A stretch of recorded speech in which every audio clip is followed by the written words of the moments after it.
어떻게 하면 우리가 행복한 신앙생활이 될까? 이 행복이라는 것은 몸이 행복하려면 몸이 아프지 않고 정상적인 컨디션을 유지할 때 행복을 느낄 수 있습니다. 뭔가 몸이 비정상적인 컨디션이 되면 행복할 수 없잖아요. 마찬가지입니다. 우리의 영혼이, 우리의 신앙이 비정상적인 컨디션과 상태가 되면 행복하기 어렵거든요. 그래서 행복이라는 것은 정상적인 기능이 발휘될 때, 사람이 사람 되고 아담이 아담 되어질 때 일어나는 감정이죠. 우리 인생을 지으신 하나님의 섭리대로 돌아갈 때, 본질로 돌아갈 때 그것은 참된 행복을 누리게 된다는 거죠. 제가 예전에 말씀했어요. 이 마이크의 기능으로 쓸 때 진짜 행복을 경험하는 건데, 물론 죽은 것이 행복을 느끼지 못하겠죠. 살아있어야 행복을 느끼는데요, 마이크를 가지고 야 기니까 막대기를 쓰자, 몽둥이를 쓰자. 참 이 비싼 마이크가 몽둥이를 쓰임 받는다면, 본질이 아니라 비본질적으로 쓰임 받는다면 그래서 행복할 수가 없겠죠. 그래서 여러분, 우리는 무엇보다 먼저 이 행복을 말할 때 내가 하나님 앞에서 온전한 본질을 찾아간다라고 하는 이 자세를 가지시고요, 전체적으로 내가 왜 행복할 수 없었을까를 하나님 앞에서 찾아가는 이 자리가 되셔서 이 행복의 본질을 하나님 앞에서 하나씩 찾아가는 오늘 이 자리가 되기를 예수님 이름으로 축복합니다. 자, 그러면 우리가 좀 오늘 이 시간에는 좀 전체적인 행복에 관한 신앙생활에 대해서 좀 정리를 좀 할 건데요, 우리가 좀 다 알고 있는 말씀이지만 하나씩 한번 점검해 볼 거예요. 신앙생활이 좀 행복해져야 되는데 왜 안 되지? 뭐가 문제지? 하나씩 되짚어 볼 필요가 있습니다. 첫째는 여러분, 우리가 첫 번째 여러분 고민해 보실 거는 하나님과의 관계가 행복해야 신앙생활이 행복해진다는 거죠. 하나님 관계가 잘 돼야 되는 거죠. 제가 이거는 이전에 한번 말씀드렸어요. 성령으로 살아가기, 또 주님과 동행하기 이야기하면서 무엇이 정말 하나님과의 올바른 관계성 속에서 하나님과의 관계가 행복할 수 있는 것이냐, 이걸 통해서 진짜 영적인 행복을 느낀다라고 하는 것을 이미 말씀을 드렸어요. 부자가 행복한 거, 하나님과 관계는 끊어지고 돈 많이 벌고 자기가 하고 싶은 인생의 목표를 이루었기 때문에 행복하다, 이거 불신자의 행복 아닙니까? 이런 행복은 유한한 거죠. 우리가 지금 말하고 있는 이 진정한 행복은요, 행복한 세상 생활이 아니라 행복한 뭐예요? 신앙생활이라고 했잖아요. 신앙생활을 말하는 거예요. 신앙생활도 세상 속에서 행복을 추구하시면 안 돼요. 여러분, 그러면 예배 시간이 짧을수록 행복하고 충성과 봉사를 안 할수록 좋고, 여러분 이 일은 어떤 대단한 일들을 안 할수록 목사님 아무 일도 하지 말고 저지르지 말고 그냥 편안하게 있읍시다, 이게 제일 행복하는 거죠. 뭐 이렇게 찬양할 필요가 있어? 찬양 5분만 딱 해요. 그래야 행복하지. 모든 것이 육신적인 기준으로 돌아가죠. 이것은 부자가 원하는 행복입니다. 그래서 물론 그렇다고 뭐 10시간씩 예배드리라 뭐 그런 건 아니지만, 무엇보다 하나님과의 관계가 행복해야 우리 진짜 신앙생활이 행복하다는 거죠. 하나님과 관계는 틀어졌는데 열심히 예배드려요.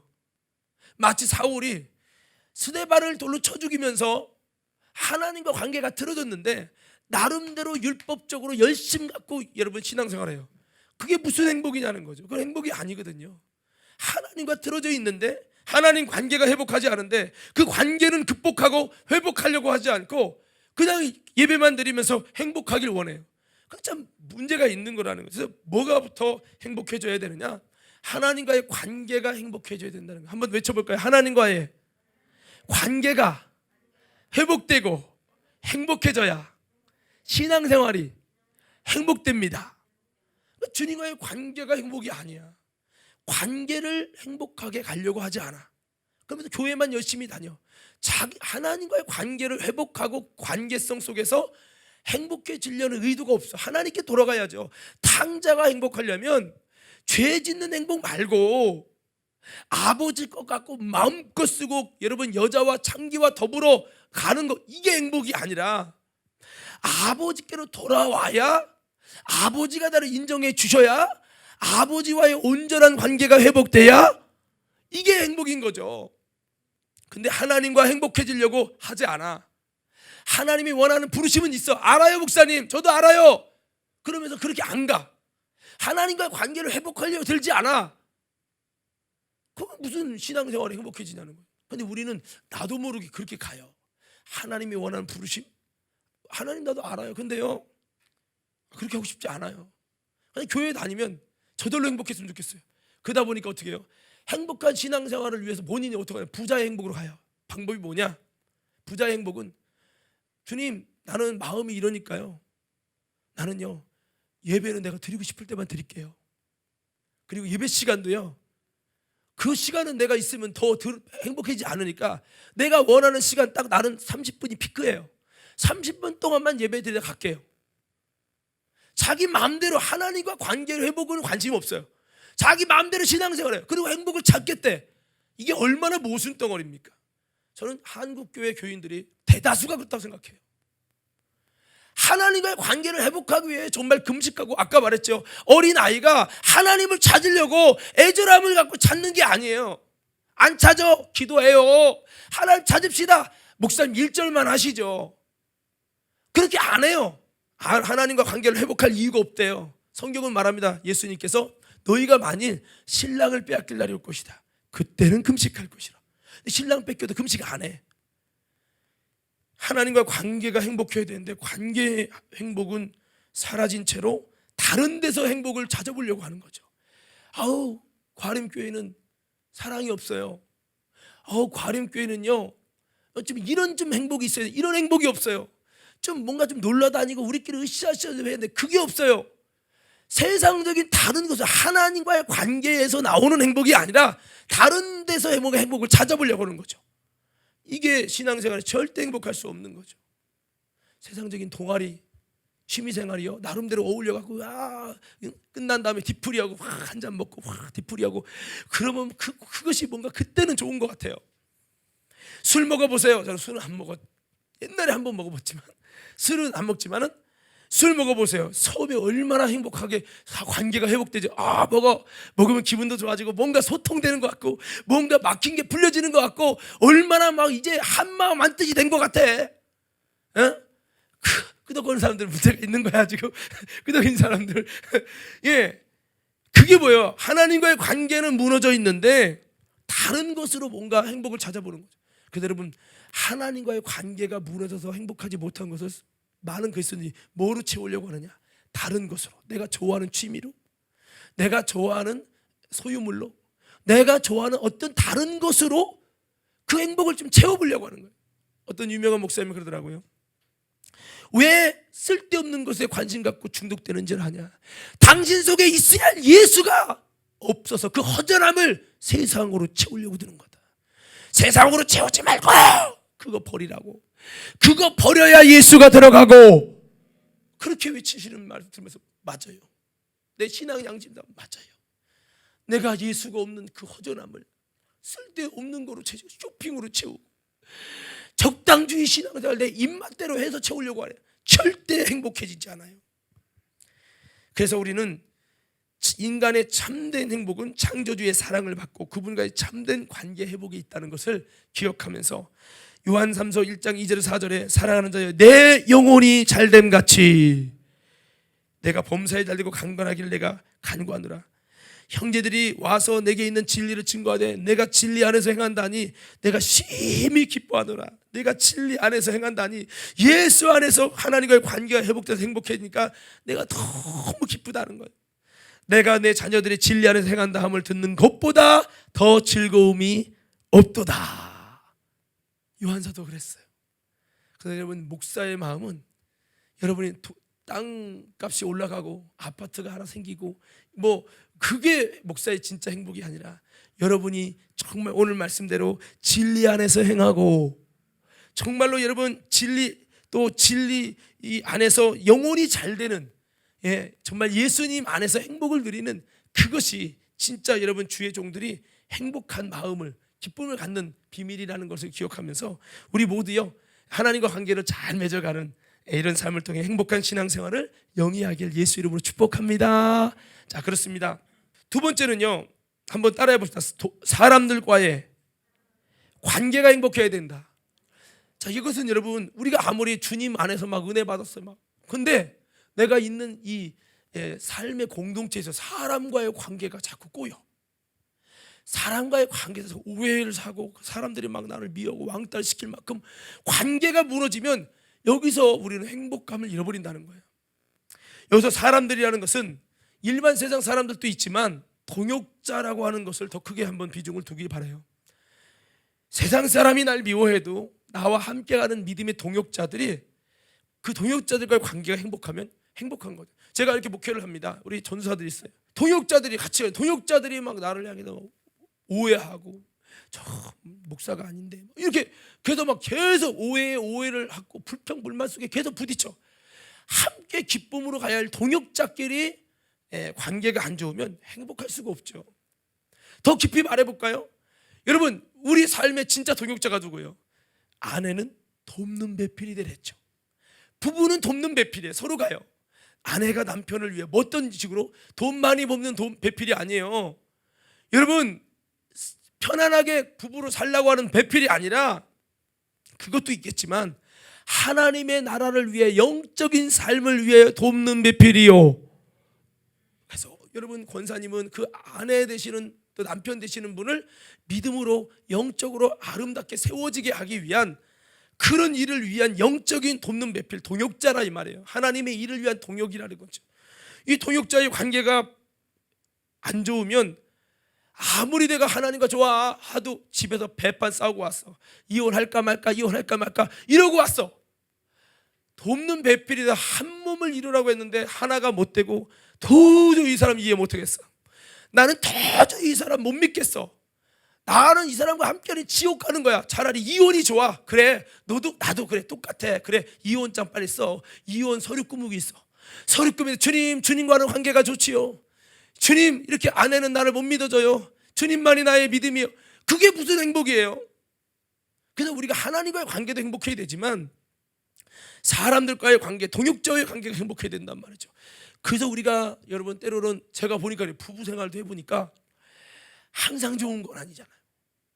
여러분, 그죠? 여러분, 안 싸워요. 안 싸우나 보죠. 예.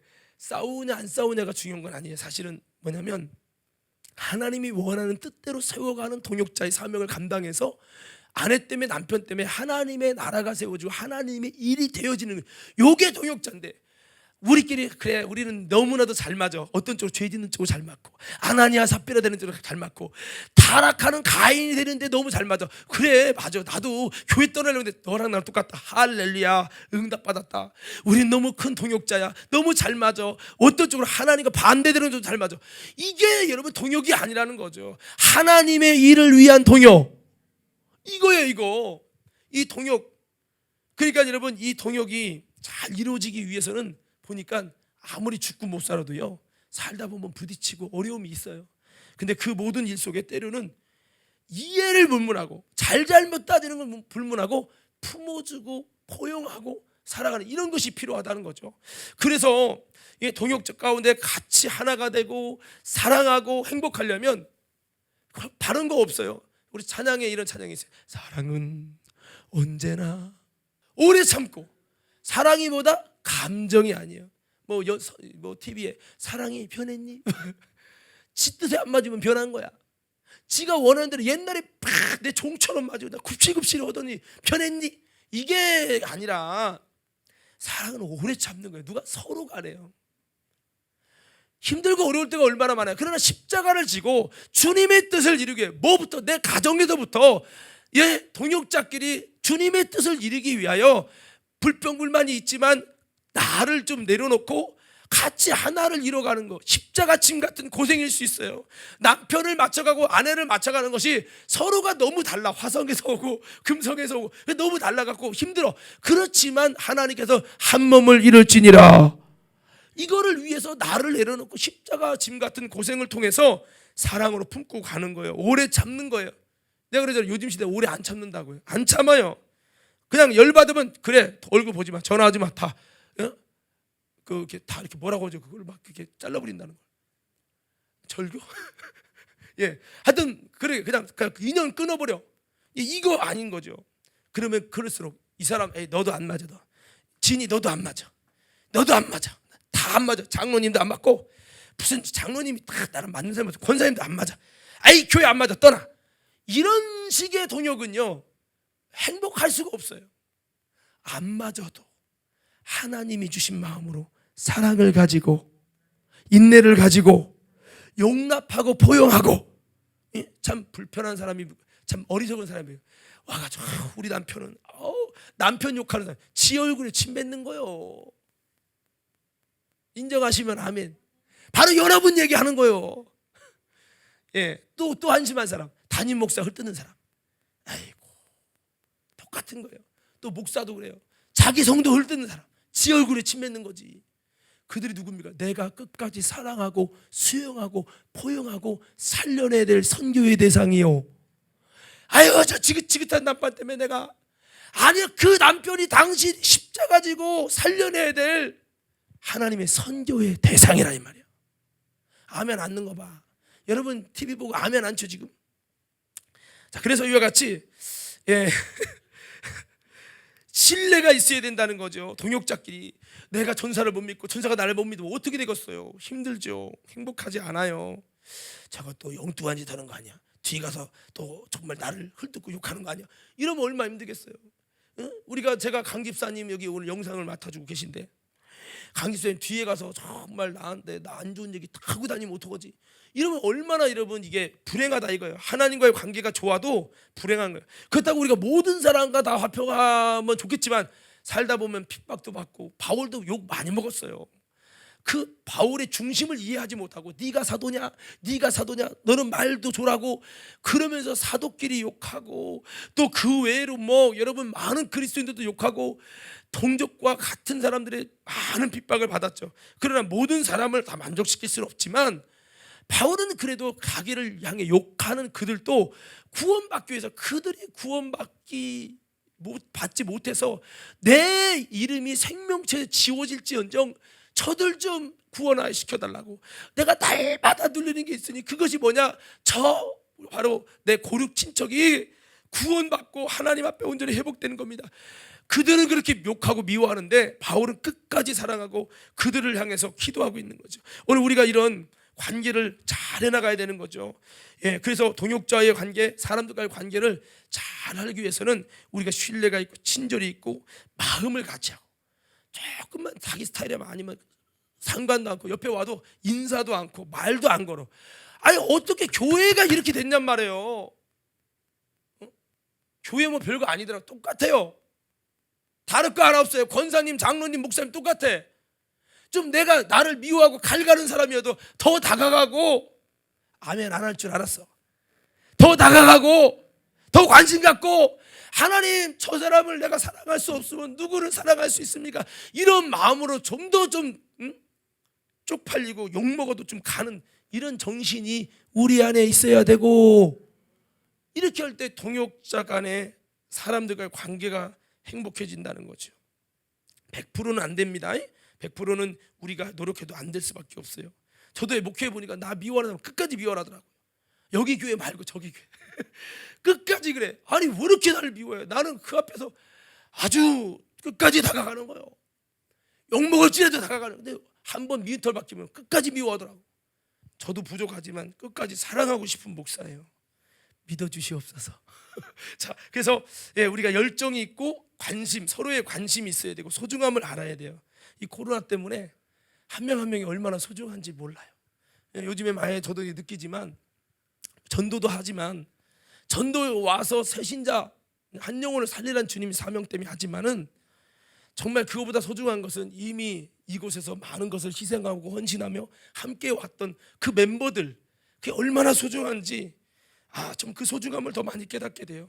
우리 과림교 성도 여러분, 물론 우리끼리만 친하면 안 되지만 서로에게 부족하고 내게 상처가 돼도 한 사람 한 사람, 그 한 사람이 있는 것이 얼마나 소중한지를 깨닫고 감사하면서 이런 마음을 가질 때, 나보다 남을 낮게 여기는 마음을 가질 때 동역자의 관계가 행복해질 줄로 믿습니다. 그래서 이렇게 나가야 되는 거죠. 예수님은 자기 사람들 끝까지 사랑하셨다고 요한복음 13장에 말씀하시잖아요. 바울은 이렇게 또 동역자들과 함께 하는데, 바울도 동역자를 위해서 모든 걸 쏟아놓고 동역자들도 바울에서 목숨까지 내려놓고, 서로 이런 사랑의 관계 속에서 하니까 남들이 뭐라고 해도 바울은 행복한 거예요. 부족하지만 나를 통해 부르시길래 하글라 목숨이라도 내고 나를 위해서 정말 자기 보호자처럼 베베 집사님, 에바브로디도, 디모데, 실라 아주 많은 사람이 바울과 함께 가는데 이 믿음의 동역자가 눈물 갖고 같이 갈 수 있는, 내가 무슨 말을 해도 들어줄 수 있는 동역자가 있으니까 행복한 거예요. 오늘 그런 동역자를 그게 없다고 불평하지 말고 나부터 동역자가 되어지고 나부터 친구가 되어지고 그렇게 가자는 거죠. 저 사람이 안 하니까 그러지 말고, 그래서 사람들과의 관계가 행복해져야 한다는 거죠. 그래서 아까 말씀했어요. 다시 돌아와서 이 사람은 이것 때문에 안 좋고 저 사람은 저것 때문에 안 좋고 이걸 다 선거해 놓으면 나만 있는 거야. 영적으로 사랑이 아니라 나만 있으면, 내 색깔과 안 맞다고 내 색깔 맞는 사람끼리만 딱 있으면요 나만 고립되는 거예요. 그건 절대 신앙생활이 행복하지 않아요. 제가 가만히 보면요 이 2번이 안 되는 분들이 있어요. 참 하나님을 향해 열정이 있고요, 주님 뜨겁게 살아가고 하나님과 관계를 크게 여겨요. 근데 문제는 뭐냐면 사람들과의 관계 속에 이렇게 하지 않아요. 좀 나를 내려놓고 다가갈, 이게 안 되는 거죠. 그래서 사람들과의 관계, 동역자의 관계가 행복해야 된다. 그러기 위해서는 좀 나를 내려놓고 끝까지 살아가는 그런 모습과 신뢰를 가지고, 인내를 가지고, 열정을 가지고, 관심을 가지고 우리가 다가설 때 여러분 이런 행복을, 관계 행복을 만들어 간다는 거죠. 이 코로나로 힘든 어려움 속에 있습니다. 그렇지만 이 어려움보다 더 큰 어려움은 사람과의 관계의 어려움이에요. 우리가 코로나 때문에 물질이 어려울지라도 사람과의 관계를 가까이 있는 가정에서부터, 자녀와의 관계, 부부와의 관계, 또 믿음의 동역자와의 관계, 이 관계를 아름답게 세워간다면, 아멘, 여러분 우리가 정말로 행복한 신앙생활을 영위하게 될 줄로 믿습니다. 세 번째는요, 한번 따라해 외쳐볼까요? 주님이 하시는 것들을 보아야 됩니다. 지난번에 이걸 말씀드렸기 때문에 간단하게 할게요. 오늘 쭉 점검하듯이 하는 거예요. 주님이 하시는 일을, 그러니까 우리 교회 다니면서 예배만 드려요. 근데 주님이 하시는 일이 안 보여. 그러면 이게 신앙생활 참된 행복을 못 느끼는 거죠. 종교생활인 거죠. 종교생활. 불교 가는 거나 천주교 가는 거나 신천지 가는 거나 뭐가 달라요? 예배드리고 그냥 마음에 위로받고 끝. 아니죠. 우리는 이 교회에서, 이 신앙생활의 현장에서 뭐를 봐야 되냐?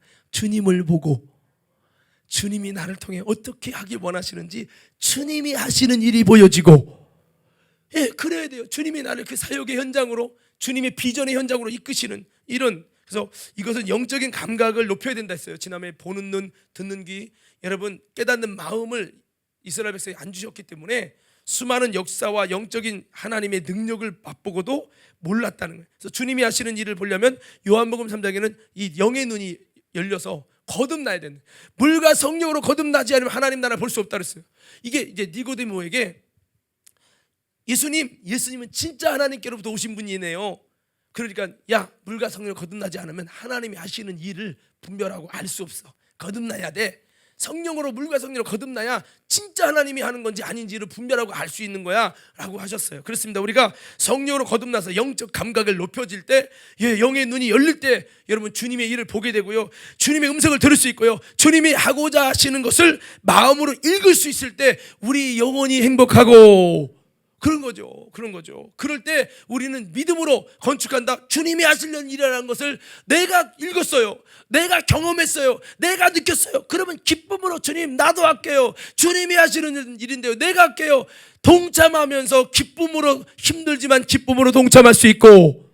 주님이 하시는 일이 안 보이네. 그러면 아유 힘든데 무슨 코로나인데 무슨 건축을 한다고 그래요. 불평불만만 많아지고 그런 거죠. 그래서 여러분 성경에 보니까 아브라함은 하나님이 그랬어요. 그 소돔 고모라 땅을 멸하시려는 계획을 갖고 계셨어요. 아브라함에게 말합니다. 찾아오셔서 말씀하면서 아브라함아, 내가 네게 숨길 것이 있느냐 하면서 아브라함에게 하나님의 계획을 늘어놓으시는 거예요. 내가 소돔 고모라 땅이 참 이래서 멸망시키려고 한다. 아브라함이 얼마나 행복할까요? 첫째, 아니 내가 무엇이간데 날 이렇게 친구처럼 여겨주시고 내게 하나님이 하시려는 비밀스러운 일을 내게 이렇게 알게 하시고 보여주시고, 나한테 상의 안 해도 되는데, 할렐루야. 만약에 민혁이가 나한테 가서 목사님 제가요 하려는 일이 이렇게 있는데 고민돼서 목사님께 찾아왔어요. 그러면 내가 고마울까 안 고마울까? 고맙죠. 왜? 남들 같으면 관심도 안 들고 그냥 자기 알아서 오는데 나한테 와서 이것을 할까 말까 나한테 나눈다는 건 나를 의지한다는 거 아니에요. 고맙죠. 감사하죠. 대부분 무관심한 사람들은요, 자기가 진짜 중요하고 힘든 일을 겪어도요, 아파도 문제 있어도 얘기도 안 해.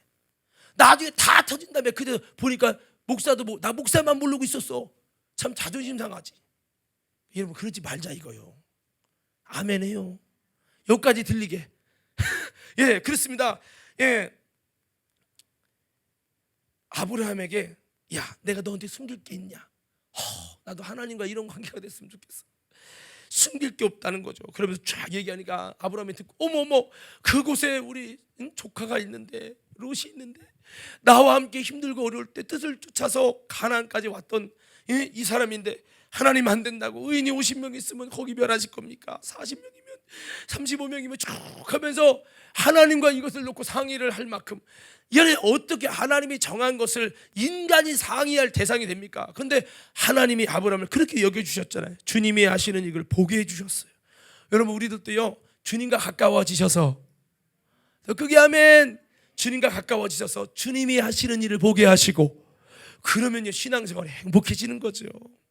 이런 신앙 되어지기를 예수 이름으로 축복합니다. 예, 요한복음 11장에 보니까 9절에서 10절에 이렇게 말씀을 했어요.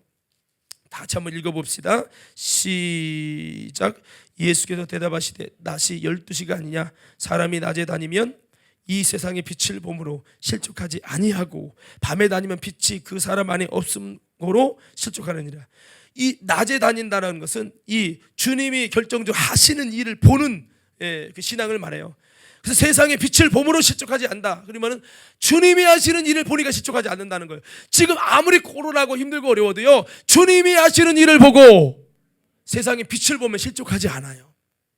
힘들어도 바울이 풍랑을 만났죠. 수많은 유대인들한테 죽임을 당할 위기를 겪죠. 근데 그 속에서 주님이 하시는 음성이 들리고 주님이 하시는 일이 보이고 바울아 너 로마까지 갈 거야. 반드시 내가 너와 함께 할 거야. 그곳에서 네가 나를 증거하고 너를 만났던 예수를 증거할 거야. 주님이 계속 위로하시고 말씀하시고 그가 하실 일을 보이시고 그러니까 풍랑이 오든 미움을 받아도 주님이 나를 위하시는데 그 누가 나를 대적하리요. 할렐루야. 이게 되는 거예요 이게. 그러니까 바울이 우겨쌈을 내가 쌓이지 않는다고요. 오늘 낮에 그 바울이 말하는 그 믿음이라는 거 주님과 뜻을 같이 해요. 아까 믿음 따라 말씀 따라 여러분 그렇게 주님만 따르랬죠. 주님만 따르는 그 삶에 주님이 함께 해주시고 그 주님이 하시는 일을 보는 거예요. 주님이 믿어지잖아. 왜? 남들은 다 힘들고 어렵다고 다 떠나는데 바울은 끝까지 가잖아. 주님과 뜻을 같이 해서 말씀 따라 믿음 따라 주님 따라 가잖아요. 오직 주님만 따라가잖아요. 그러니까 그의 삶에 주님이 함께 해주시고 믿어지는 자에게 주님이 하실 일을 보이시고 맡기는 거예요. 그러니까 보십시오. 바울이 말하는 믿음은 우리가 하는 종교적인 믿음 아니에요. 종교적으로 예수가 하나님의 아들이다 이런 거 믿는 믿음을 말하는 게 아니라니까요. 주님과 뜻을 같이 하는 믿음. 오늘 여러분 집사님에게 여러분 권사님에게 주시는 주님의 목소리, 주님이 내게 부르시는 뜻, 그것을 같이 할 때 믿음이요. 이렇게 주님의 목소리를 듣고 움직이는 현장에서 움직이는 주님의 인도를 따라가는 그 믿음, 주님과 뜻을 같이 하는 그 믿음 가진 자에게 주님은 하늘의 위로로 하늘의 격려로 하나님의 안위하심이 나타나는 거예요. 그러니까 견고해지죠. 바울이 뭔가 믿는 구석이 있으니까 담대히 가죠. 하나님이 나를 위하시고 하나님이 하실 일을 보이시고 나는 하나님이 하실 일을 보고 가기 때문에 바울이 담대한 거예요. 매 맞아도 담대하고 욕을 하고 40명이 막 단식을 해서 막 죽이려고 해도 해라. 하나님이 옳다는 거예요. 하나님이 의롭다는 거예요. 나는 하나님이 부르신 일 가고 있는 거예요. 할렐루야. 이게 있는 거거든 이게. 저도 전에 한번 그런 말씀 드렸잖아요. 주님이 저 첫 목회지 갈 때 부님이 부르셔서 응답하셔서 놀란 눈물을 주시고 나를 부르신 목적을 알게 하시고 왜 목사 되려고 하는지를 점검하시면서 가게 하실 때 그 교회가 사례금을 10만 원도 못 주는 교회고 그 교회가 교회 터가 다 남에게 넘어가서 쫓겨날 신세고 교회가 허스름 뱀 나오고 여러분 깨구리 죽은 그거 나올 만큼 아주 그 정도 옛날 그거 나무 마룻바닥이 있죠? 그거였었어요. 거기에다가 아주 우중충충 해가지고 집은 흙집에다가 그 옛날 퍼세식 있죠? 퍼세식에서 살았어 처음에 나. 그 퍼세식 비 오면 막 넘치는 퍼세식 있잖아요. 그때도 퍼세식이었어요. 그런 데서 사는 거 그게 아무 걱정이 안 돼요. 왜냐하면 주님이 하시려는 일을 봤기 때문에 내가 주님이 부르심을 따라가는 그 삶 속에 놀라운 기쁨이 있었습니다. 우리가요 좋은 장소보다 더 중요한 것은 주님이 함께 이게 되는 것이 더 중요하다. 그래서 주님이 하신 일을 볼 수 있을 때 바울은 힘들고 그래도 담대하게 누가 뭐라고 해도 도무지 상처받지 않고 갈 수 있었다는 것. 이게 주님과 뜻을 같이 하는 믿음입니다. 오늘 이런 믿음이 저와 여러분에게 있어서 주님이 하신 일을 보게 되고 주님이 하시는 일을 보기 때문에 행복한 신앙생활 되어지기를 예수 이름으로 축복합니다. 그럼 주님이 하시는 일을 어떻게 본다고요? 여러분들이 주님을 따라가자 외쳐보세요. 주님이 하시는 일을 어떻게 본다고요? 여러분이 주님을 진심으로 여러분에게 요구하시는 각자에게 주신 주님의 믿음의 길이 있어요.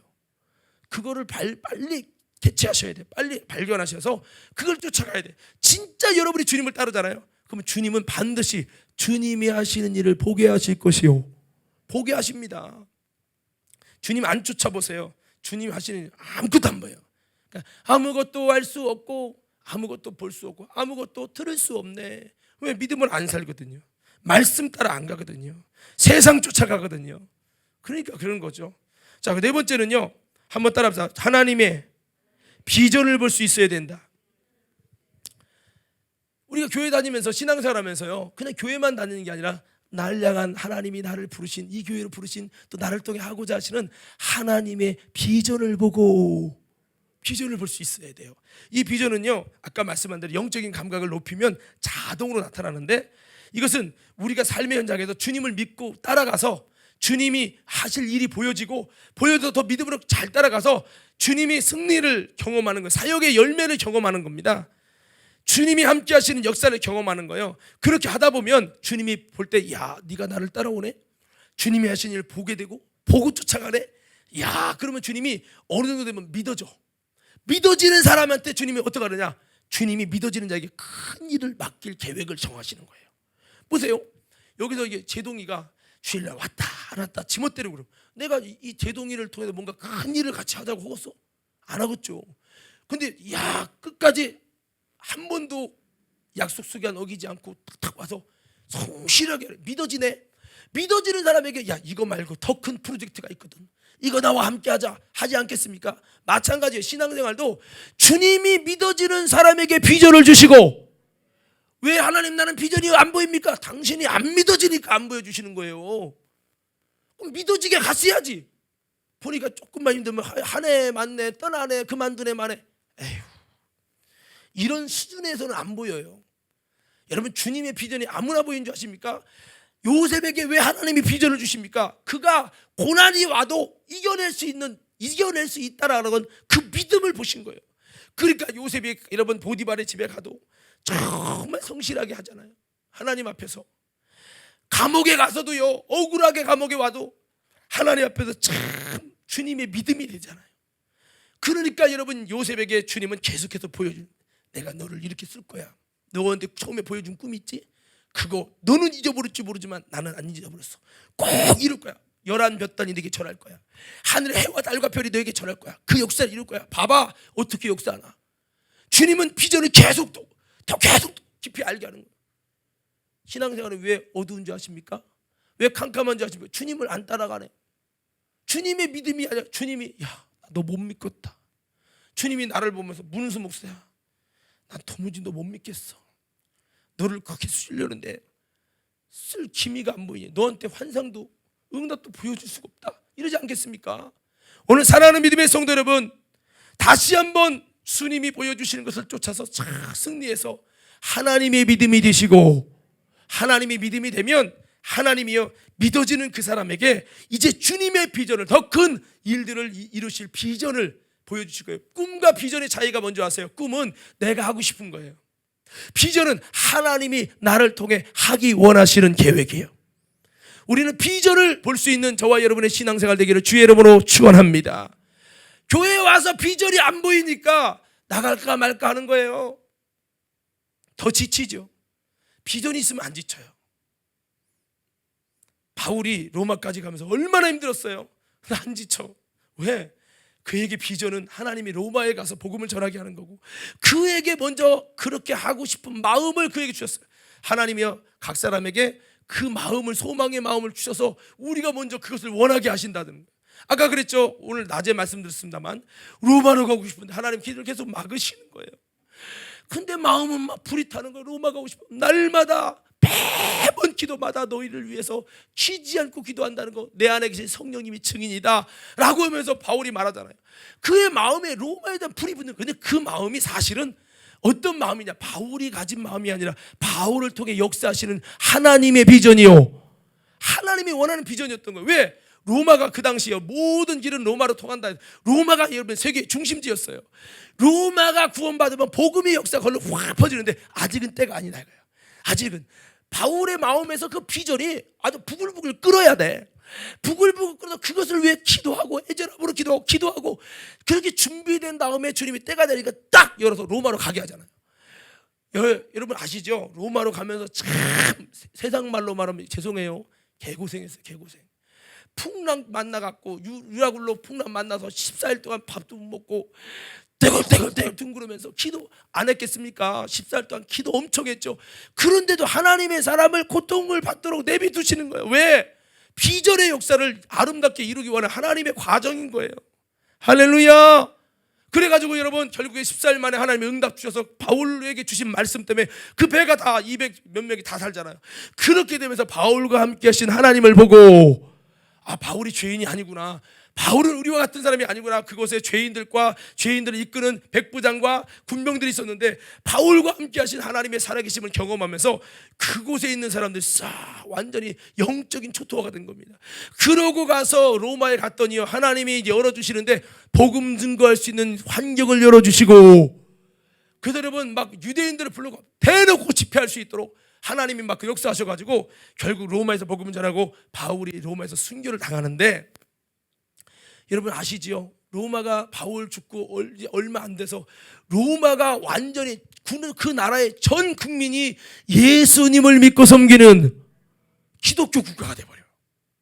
바울이 그렇게 기도하게 하시더니, 바울이 그렇게 애절하게 사모하게 하시더니, 그 로마까지 가는데 많은 어려움을 당하게 하시더니 로마 가서 정말 목숨 걸고 전화하면서 순교당하여 피를 쏟게 하시더니 결국에는 그곳에 엄청난 비전의 역사를 이루시더라는 거죠. 그렇습니다. 오늘 여러분 우리들도요, 하나님이 주시는 비전을 우리가 볼 수 있는 신앙생활 돼서, 야, 하나님 날 이곳에 이끌고 계시다, 이게 있으면 그 일이 어려워도 지치지 않고요, 잘 갈 수 있을 거예요. 그럴 때 우리는 행복하고, 할렐루야. 예, 목회하면서 불행할 때가 언제인 줄 아세요? 하나님이 이끌어서 온 거 맞아? 이럴 때 불행해요. 예, 신앙생활도 마찬가지예요. 아마 이 중에서 여러분 과림교회 나오는 분이 불행한 분이 있을 거예요. 뭐요? 내가 이 교회 온 게 맞나 안 맞나? 그럼 불행해. 내가 처음에 여기 과림교회 왔었을 때 사실 뭐 주님의 음성을 들었다기보다는 물론 응답을 받고 왔지만 확실한 정말 처음 목회지 갈 때만큼 그 정도 응답은 내가 직접 받은 건 아니에요. 솔직히 어떻게 보면 윤보한 감독님의 목소리 내가 영적으로 존경하기 때문에 그 말씀이 하나님의 음성이라고 그 확신하는 어떤 그런 것 때문에 제가 더 이렇게 내가 기도한 것보다 더 그분의 말씀이 맞을 거야라고 하는, 정말 제가 이제 그분을 아는 것이 있어갖고 그냥 그렇게 좀 오게 됐는데, 그러다 보니까 윤보한 감독님이 하나님은 아니잖아 이런 생각이 왜 없겠어요. 와서 반신반의하면서도 왔을 거 아니에요. 근데 뭔가 이게 아니다, 잘못 온 건가 봐, 이렇게 생각될 때쯤이면 불행한 거야. 내가 여길 왜 왔나? 예. 근데 또다시 하나님의 부르심이라는 것을 보게 되어지고, 하나님의 비전을 보게 되어지고, 그러면 하나님 잘 왔네요. 지금은 어려운데 잘 왔어요. 이게 되는 거예요. 여러분도 똑같아요. 왜 흔들려요? 지금 이빨이 뽑힐까 말까, 교회를 나갈까 말까 이런 분이 있습니까? 이 10분의 사역을 할까 말까 이런 분이 있습니까? 왜? 주님이 주시는 비전이 안 보이는 거예요. 그러면 불행해요. 성경에 요셉, 다윗, 다니엘, 아브람, 바울 이런 사람들이 하나님이 믿어지는 사람이에요. 믿어지는 사람에게 주님은 그 다음에 비전을 주시고 가신다 이 말이에요. 그리고 그 비전을 볼 수 있으니까 방황하지 않고 목표가 있고 뜻이 있고 주님이 주시는 비전이 있으니까 감사하지요. 꼭 돈이 잘 되고 공부 잘해서 성공하고 이것만이 여러분 행복한 게 아니라 우리가 영적으로 주님의 비전이 보이는 것이 행복이다.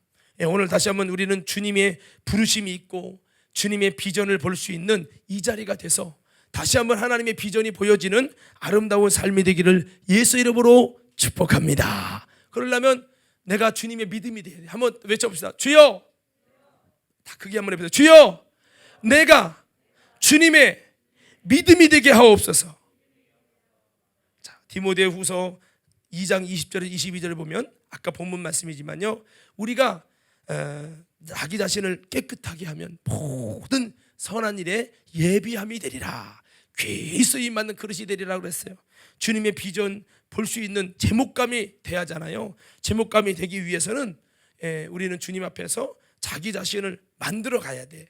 자기 자신을 하나님 앞에서 거룩하고 깨끗하게 만들어 갈 때 하나님이 믿어주시고 너다 하실 때 주님이 그 비전들을 보이셔서 준비하게 하신다 이 말이에요. 그래서 우리가 그렇게 만들어지는 우리 모두가 된다면 다시 한번 행복한 신앙생활, 사역생활이 될 줄로 믿습니다. 우리 전사님들도 마찬가지죠. 주님의 비전이 안 보이면 사역하면서 진짜 죽음이야. 죽음. 불행합니다. 아무리 교회가 부흥돼도 불행해. 비전이 안 보이면. 비전이라는 것은 희망이 보인다라는 어떤 차원만을 말하는 게 아니고 주님이 나를 어떻게 이곳에서 쓰시고자 하시는 하나님의 목적이 보이는 것을 말하는 거예요. 자, 다섯 번째는요, 한번 따라합시다. 나의 영적 성장을 볼 수 있어야 된다. 우리가 진짜 여러분 행복하려면, 신앙생활을 행복하려면 영적 성장이 보여져야 돼요. 교회 1년 단도 2년 단도 5년 단도 똑같네. 영적 성장이 없어. 영적 성장을 볼 수 있어야 된다는 거죠. 여러분 한번 생각해 봅시다. 지금 내가 어떻습니까? 영적인 성장이 있습니까? 하얀 곡선입니까? 어떤 분은 신앙이 한번 쫙 올라가서 주님 만났어요. 그 후로 계속 하래. 내려가 독수리같이 내려가. 계속 내려가네. 신앙의 성장이 아니라 차라리 처음 교회 나올 때가 낫어. 그럼 무슨 행복이 있어요? 신앙생활에. 세상적으로 생활은 행복할 수 있죠. 신앙생활에 뭐가 행복하냐고요. 어떤 올라갔다 내렸다 올라갔다 내렸다 계속 그렇게. 그러면 행복할 수 없죠. 사도 바울을 보십시오. 참 바울은요, 처음에는 참 부족했는데 가면 갈수록 바울은 깊어지고 영적인 성장을 이루는 거예요. 고린도후서 11장 22절 33절에 보면요, 제가 한번 읽어드릴게요. 보세요. 저가 히브리인이냐 나도 그러하며 저희가 이스라엘이냐 나도 그러하며 저희가 아브라함이시냐 나도 그러하며 저희가 그리스도의 일꾼이냐 정신없는 말을 하거니와 나도 더욱 그러하도다. 내가 수고를 넘치도록 하고 옥에같이도 하고 더 많이 하고 매도 수없이 맞고 여러 번 죽을 뻔하였으니 유대인에게는 40에 하나 감한 매를 5번이나 맞았으며 3번 대창으로 맞고 1번 돌로 맞고 파선 3번 파선하는데 일주일을 기품에서 지냈으며 여러 번 여행에 강의 위험과 강도의 위험과 동족의 위험과 이방인의 위험과 신의 위험과 광야의 위험과 바다 위험과 거짓 형제 중에 위험을 당하고 또 수고하며 애쓰고 여러 번 자지 못하고 줄이며 목마르고 여러 번 굶고 춥고 헐벗었노라. 이외에는 고사고 오히려 날마다 내 속에 눌리는 것이 있으니 곧 모든 교회를 위하여 염려하는 것이라. 모든 교회를 위하여 염려하는 것이라. 누가 약하면 내가 약하지 아니하냐. 누가 실족하게 되면 내가 애타지 아니하냐. 내가 부득불 자랑할진대 나의 약한 것을 자랑하리라. 큰 것을 자랑하는 게 아니라 약한 것을 자랑하는 거예요. 12장에 보면요, 이 바울이 정말 영적인 여러분 3층까지 올라갔대요. 그래서 내가 몸 밖에 있었는지 뭐 안에 있는지 모르겠지만 3층까지 올라가서 자기를 깊이 보는 거예요. 정말. 그런데 내가 하나님의 은혜 받은 게 너무 커서 내가 혹시라도 하나님 앞에 교만하고 자고할까 봐 하나님께서 내가 자고하지 않도록 이 육체 사탄의 사자를 줘서 병을 줬다. 내가 그렇게 기도해도 하나님이 안 낫게 해줘. 나중에 기도하다 보니까 이 병이 나를 스스로 자고하지 않도록 하신 하나님께서 내게 주신 능력이 머무르게 하시는 그 약함이었다는 걸 알게 되면서, 하나님, 내가 평생 기도해도 이것은 응답받을 수 없지만 그러나 이 약감 때문에, 아픔 때문에 더 기도하고 능력이 머물러질 수만 있다면 감사합니다 하면서 그가 이제 그리스도 안에서 자랑하고, 그리스도 안에서, 그리스도를 위해서 약한 것들과 능욕과 공핍과 핍박과 곤란을 기뻐하니 이는 내가 약할 때 곧 강함이라. 그래서 주님 앞에 약함을 자랑하는 성숙한 신앙이 됐어요. 바울은 어떻습니까? 나는 날마다 죽노라. 날마다 그리스도 앞에 내가 죽고 예수의 사람으로 온전히 세워지려고, 이렇게 세워지려고 몸부림을 쳤습니다. 여러분, 그렇습니다. 우리 신앙이요, 점점 성장하는 은혜가 있기를 바랍니다. 성장은 그냥 저절로 되는 게 아니에요. 바울처럼 자기가 날마다 십자가에 죽고 그리스도 말고 다른 아는 걸 배설물을 여기고 자기를 만들어 가려는 이게 있어야 되는 거죠. 바울은 참 만족이 될 것 같아요. 영적 성장이 어마어마해요. 아니, 예수님을 직접 따라다니는 사람이 아닌데 따라다닌 3년 반 동안 따라다닌 수제자 베드로보다 영적인 부분이 더 깊어요. 오히려 게바가 바울에게 혼나요. 그리고 이 게바 베드로가 바울의 영적인 걸 인정하고 초대교회 많은 이들이, 오히려 여러분 바울 서신이 더 많이 초대교회마다 읽혀진 것은 베드로 사도의 영적인 깊이보다 바울의 영적인 깊이를 더 인정하는 거예요. 이 정도로 돼서 신약 성경의 절반이 바울의 서신이 된 겁니다. 왜? 굉장히 영적인 성장이 깊어지면서 말씀이 깊거든요. 그래서 우리는요, 영적 성장을 이뤄가도록 나를 만들어가는 지혜가 여러분의 결단이 있기를 바랍니다. 그래서 지금은 어려워도 나중은 더 좋아지도록 바울이 날마다 자기를 쳐서 복종시키고, 죄 때문에, 내 안에 있는 죄 때문에 몸부림치면서 싸우고, 사랑을 위해서, 사역을 위해서 목숨을 걸고 예수를 더 깊이 알아서 그분 안에 발견되려고 얼마나 애쓰는지 몰라요. 짐진 것처럼 단식한다고 하면서 여러분 벗은 자로 발견되지 않으려고 얼마나 노력해요, 바울이. 그런데 바울은 이미 얻었다가 아니라 온전히 잃은 것도 아니다, 붙잡힌 바 된 걸 잡으려고 쫓아간다는 거예요. 현대의 그리스도인들은 노력을 안 해. 나를, 신앙을 성장시키려고 노력을 안 한단 말이에요. 기도합시다, 안 해. 예배합시다, 안 해. 아마 오늘 오후 예배도 많은 이들이 안 참석 안 했을 거야 아마. 왜? 자기를 위해 투자 안 해. 세상적인 거는, 목사님 오늘 이제 예배 못 나와요. 왜? 시험 봐야 돼요. 자기의 세상적인 스펙을 위해서는 모든 것을 쌓아요. 주님 앞에 영적인 나를 성장시키는데 투자하지 않아요. 제단장하고 옵시다, 안 해. 바빠서요. 시간 없어요. 왜? 자기의 영적 성장에 대한 고민이 없어. 여러분, 노력하지 않는데 어떻게 잘해요? 민혁이 자꾸 말해서 미안한데, 민혁이가 기타를 열심히 노력하지 않으면 어떻게 기타가 들어요? 여러분, 신앙 영적 생활도 똑같거든요. 노력을 해야 되는데 안 해. 오후 예배도 빠지면서 무슨 발전이 있어요? 그렇게 금요 성령 집회 오세요 말해도 안 와. 세상으로 가는 데는 빠르지만 그러니 무슨 발전이 있냐는 거예요. 이거는 안 온 사람은 뭐 잘못했다, 그런 것을 정죄하려는 게 아니라 내 삶에 발전할 만한 신령한 용광로가 있어야죠. 아멘입니까? 그래야지 발전하죠. 자꾸 안 돼도 말씀을 알려고, 안 돼도 기도해보려고 나를 영적으로 성장시켜서 은혜 받는 현장에 나를 변화시킬 수 있는 신령한 용광로를 찾아서 본인이 바울처럼 뭔가 몸부림을 쳐야죠. 안 되면 부흥회라도 나오고. 여러분, 자꾸 망치를 놓지 말고 내 안에 그 망치를 가지고 자꾸 주님 나를 만들어주세요, 나는 왜 안 되지요, 하나님 나를 불쌍히 여겨주세요, 이게 있어야 돼. 이게 없는 거라. 그러니 무슨 발전이 되냐고요. 사랑하는 믿음의 성도 여러분, 교회 오면 마치 감 떨어듯이 목사님이 은혜를 만들어서 입에다 넣어주셔. 나는 찬양도 안 부르고 아멘도 하고 기도도 안 할 거니까 밖에도 놓을 테니까 들어오게 해주시오. 그거 못하면 능력 없는 거지 뭐. 이런 식의 발상은요 안 돼. 아멘 합시다. 이런 얘기하면 또 달팽이처럼 쑥 들어가서 아멘도 않고 그러면 안 되고. 그래서 여러분 믿음으로 아멘 하셔야 돼요. 우리는 내 삶의 자리를 주님이 부르시는 기도의 자리, 은혜의 자리, 그곳에 겸손히 엎드리다 보면 내가 녹아지고 송화되면서 온전히 변화돼서 주님 앞에 값진 보석으로 깊어지는, 성숙되는, 성화되는 역사가 일어나니 우리 모두 그렇게 나를, 하나님의 바친 나를, 하나님의 집인 나를 방관하고 엉겅퀴가 막 나오도록 놓는 것이 아니라 나를 다시 한번 하나님의 멋진 작품이 되도록 주님 앞에 나를 만들어가는 자가 되길 주의 이름으로 축원합니다. 제가 전에 그랬죠. 너는 흙이니 흙으로 돌아가라. 이 말은 흙은 먼지, 아무것도 아닌 존재. 근데 이 흙에다가, 아무것도 아닌 흙에다가 생기를 줘서 살아있는 영이 됐잖아요. 흙이 됐다는 건 인간이 보잘것없는 것이 된 거예요. 근데 여기에 가치는 흙에 있는 게 아니라 생기, 하나님의 영이거든요. 그래서 우리가 자기의 근본된 토지를 갈게 하시고 흙으로 돌아가라고 하는 것은 내가 이 흙인 나를 잘 이 하나님 앞에 갈아서 엉겅퀴 말고 하나님의 집, 하나님의 밭이 말씀 안에서, 성령 안에서, 기도 안에서 정말 나를 온전히 만들어 가도록 나를 잘 갈아서 하나님의 기뻐하실 열매를 맺을 밭으로 만들어 가고, 나를 이렇게 영적으로 경작해 갖고 나를 아름다운 하나님의 사람으로, 불의의 병기 말고 마귀의 병기 말고 성령의 도구, 의의 병기가 되도록 나를 만들어 갈 때 점점 지금 아무것도 안 되는 것 같지만 만들어져 갈 때 진짜 기쁨이 있거든요. 행복이 있거든요. 엘리사가 엘리야를 쫓아갑니다. 내가 맹세하노니 당신을 떠나지 않겠습니다. 따라가도 되는 것이 없어. 끝까지 따라갔습니다.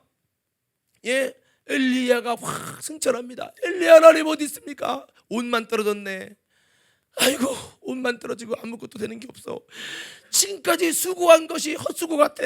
그런데 엘리야의 하나님 어디 있냐고 확 요단강을 치는데 물이 갈라지고, 능력과 하나님의 성장은 계속 주님 앞에 몸부림치는 자에게 그때는 아무것도 안 되는 것 같아도 어느 순간 되는 거예요. 우리는요, 영적 성장을 만들어가는 우리가 돼서 다시 한번 여러분, 우리가 영적인 성장, 지금은 아무것도 안 보일지라도 영적 성장을 이루어서 행복해지는 우리 모두가 되기를 예수님 이름으로 축복합니다. 자, 그리고요, 한번 따라합시다. 사역의 열매를 볼 수 있어야 됩니다. 자, 시간이 거의 다 됐는데요, 요한복음 15장 4절에서 8절 말씀해 보니까 주님이 열매 맺는 가지가 되라고 말씀했어요. 우리 다 같이 한번 읽어보십시다. 요한복음 15장 4절에서 8절 말씀 다 같이 한번 띄워주시고 읽겠습니다. 시작.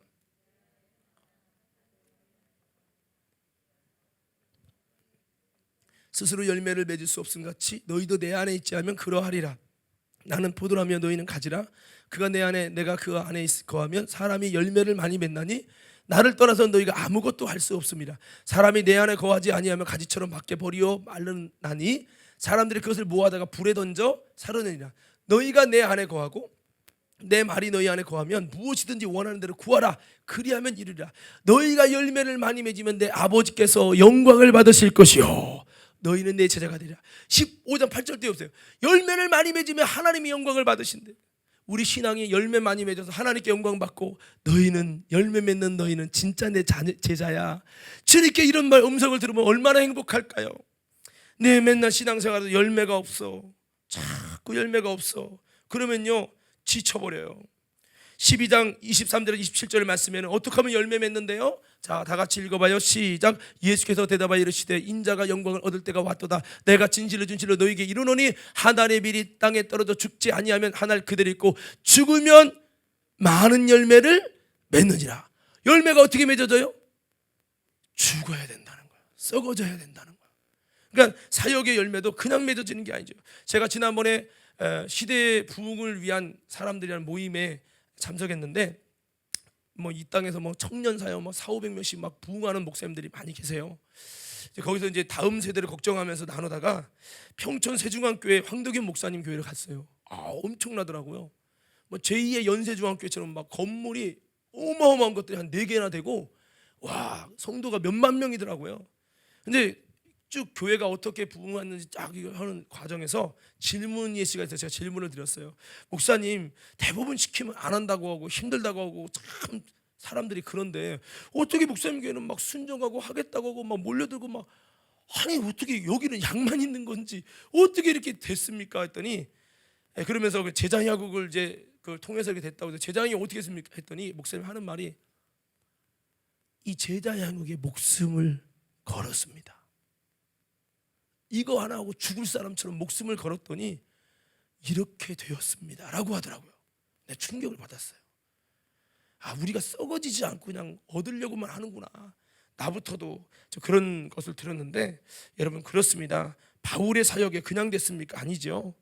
바울이 정말 온전히 썩어지고 희생할 때 바울이 거쳐간 곳마다 아름다운 교회들이 세워지고 열매가 났잖아요. 우리는 정말 온전하게 열매를 위해 수고하지 않고 그냥 열매를 거두려고 한다는 거죠. 열매 없으니까 지치고 힘들다고 하는 것입니다. 그래서 저부터 시작해서 저와 여러분 모두가 다시 한번 사역자들, 리더들, 충성자들, 성도 여러분, 다시 한번 우리가 온전한 마음을 다해 열매를 위해 미랄로 썩어져 보자는 거예요. 미랄로 썩어지면서 뭔가 찬양단도 그래요. 이게 정말 온전히 열매 맺으면 이 찬양단을 위해서 온전히 뭔가 여러분 헌신하고 썩어지고, 그게 없으면 그냥 되냔 말이에요. 뭐가 그냥 되는 게 어디 있어요, 여러분? 영적 세계가 그냥 되는 게 어디 있어요? 힘들고 힘쓰고 애써도 안 되는 게 너무 많은데. 그래서 사역의 열매, 오늘 여러분 맺으면 주님이 기뻐하신다. 우리는 다시 한번요, 어린아이처럼 징징거리지 말고, 우리는 사람의 열심은 상처받지만 하나님의 열심은 은혜를 받는다고 기억하시면서 우리 다시 한번 주님, 어떻게든 내가 실패했다고 좌절하지 말고 끝까지 내가 사역의 열매를 향해 달려가게 하여 주옵소서. 그 사명, 그 사역의 마음 안 들고 그냥 여러분 돌아다니면 자유하고 행복해요. 근데 그건 영적인 신앙생활의 행복은 아니에요. 찬양다 안 하면 집에 가서 편안하게 있으면 행복하지. 그건 부자의 행복이라고요. 근데 사역의 행복, 신앙생활의 행복은 그 사역의 열매를 봐서 주님께 영광을 돌려서 주님이 네가 많은 열매를 맺었으니 아버지께서 영광을 받으실 거예요. 너는 내 제자가 되리라. 이런 여러분 정말 보람된 일을 겪을 때 행복하죠. 그래서 이런 것을 우리는 할 수 있는 우리 모두가 되도록 여러분 사역의 열매를 향해 주님, 내가 썩어지게 하여 주옵소서. 이렇게 전진해 나가길 바라요. 갈라디아 6장 7절에 10절에도 육신을 위해 심은 자는 육신으로부터 썩어질 걸 거두고 성령을 위해 심은 자는 영원한 것을, 영생을 거둔다고 그랬어요. 영을 위해 심으면 영생을 걷고 열매를 거두지만 육을 위해 심으면 물거품만 얻고 마는 것입니다. 자, 마지막 한 가지는 한번 따라 외쳐봅시다. 우리 힘내서요. 자, 부삽과 재통이 되자. 뭐가 되죠? 부삽과 재통이요. 우리 출애굽기 27장 3절 말씀 띄워주세요. 자, 읽을게요. 제단의 모든 기구 곧 통과 부삽과 대야와 고기 갈고리와 불 옮기는 그릇을 다 노스로 만들고 그랬죠. 38장 3절에도 제단의 모든 통과 부삽과 대야 말씀하고 있어요. 민수기 4장 14절에도 마찬가지죠. 민수기 4장에서도 여기 보면 불 옮기는 그릇들과 거기 보면 부삽과 뭐 갈고리 뭐 대야들 이렇게 나오잖아요. 자, 뭐를 말하려고 하느냐면 이 하나님의 그 성막에 보면은 이 번제단이 있어요. 죄진 사람들이 와서 번제단에 짐승을 태우잖아요. 근데 짐승이 태우면 항상 뭐가 생기죠? 그 짐승을 태우는 번제단은 그 사람이 죄 씻음 받고 은혜 받고 회복되고 살아나는 놀라운 은혜로운 일인데, 그 일을 하고 나면 항상 뭐가 나면 죄가 남아요. 이런 불 태워 보셨습니까? 죄가 쌓이면 나중에 죄가 꽉 차면 불이 붙어요, 안 붙어요? 안 붙죠. 그러면 제가 전에 한번 이 화재 때문에 소각을 못 시키니까 소각장을 다 폐쇄시키고 이렇게 불을 그 소각하는 소각기를 사가지고 거기다가 떼우는 거예요. 다 떼고 제가 가라앉잖아요. 나중에 불을 붙이면 불이 안 붙어. 봤더니 제가 꽉 차가지고 불이 안 붙는 거예요. 산소가 공급이 안 되니까.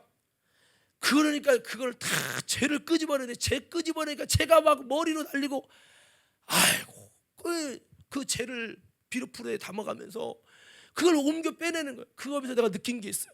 하나님, 우리 사역도 신앙생활도 누군가는 재통이 되고 누군가는 부삽이 돼서 이걸 빼낼 때 또 다른 새신자가 와서 은혜 받고 또 다른 죄인이 변하여 의인 되어지는 이런 하나님의 불이 붙는데, 너도 나도 재통과 부삽이 되기 싫어서 너도 나도 힘들고 어려운 거 먼지 나는 일 하고 싶지 않아서 다 나 몰라라 하고 있으면 그 교회의 영적인 불은 꺼지는 거예요.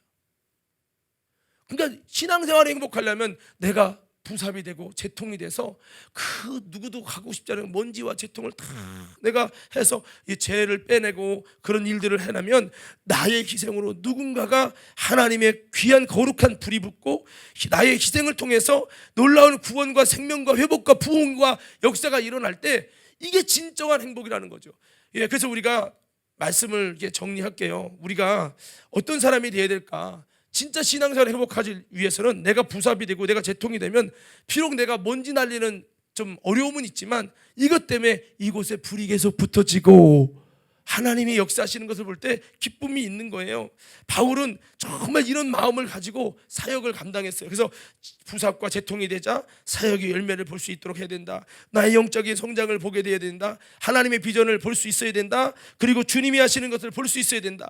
또 사람들과의 관계가 행복하도록 해야 된다. 하나님과의 관계가 행복하도록 해야 된다.